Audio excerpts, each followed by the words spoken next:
And then quickly, I kind of want to talk about hash analysis because hash analysis can be really beneficial. One thing you don't want to rely entirely on hashes, right? Because it'll only identify known stuff, just like AV.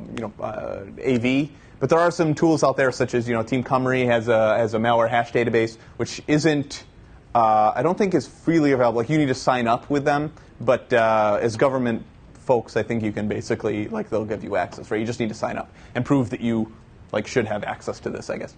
They can be useful for identification or to kind of exclude files, kind of whitelisting certain applications. NSRLs can be a good use for that. One thing to keep in mind, though, is the NSRL does have some malware hashes in there, so don't use it entirely as a whitelist. At least that's my recommendation, because you will be whitelisting pieces of malware or things like encryption applications, wiping software, things like that. It's basically just a collection of hash where it's not designed to be a whitelist.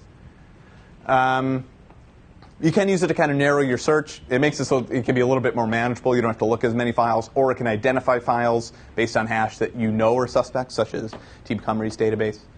One of the other things, just kind of pointing out, is fuzzy hashing. Right?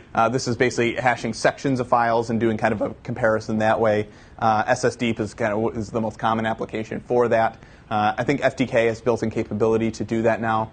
To be honest, they're probably using SSD for the most part. But it's a freely available tool you can use to kind of do section comparisons.